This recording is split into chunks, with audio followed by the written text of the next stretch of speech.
ọba ìlú benin pàṣẹ fáwọn ẹlẹ́sìn ìbílẹ̀ láti ṣépè fáwọn agbébọn.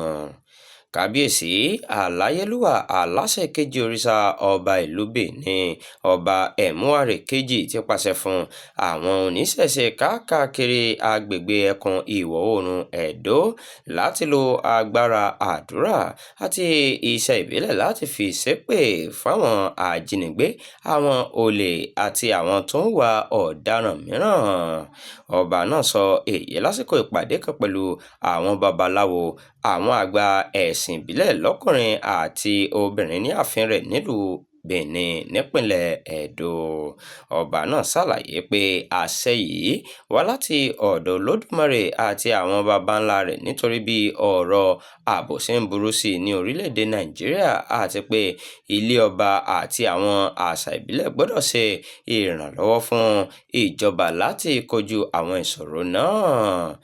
ọba ẹ̀múwárẹ̀ kejì tún pàṣẹ fún àwọn ẹlẹ́sìn ìbílẹ̀ náà láti bẹ̀rẹ̀ ètò àdúrà àti iṣẹ́ ìbílẹ̀ fún ọ̀sẹ̀ kan láti dojúkọ àwọn ajínigbé àti ìwà ìpànìyàn tí ó ti ń pọ̀ sí i ní àwọn agbègbè kan ní orílẹ̀-èdè nàìjíríà.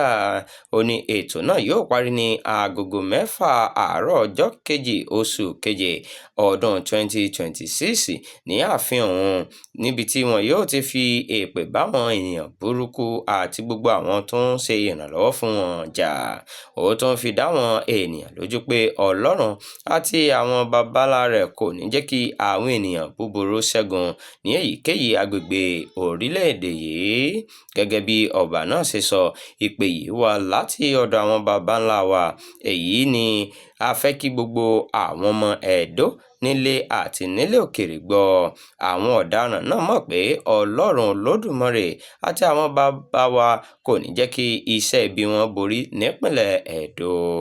àwọn ọba tó ti jọba ní benin tẹ́lẹ̀ kò ní jẹ́ kí ìfẹ́ àwọn ọ̀daràn náà ṣẹ. wọ́n ti ń dá rúdurùdu sílẹ̀.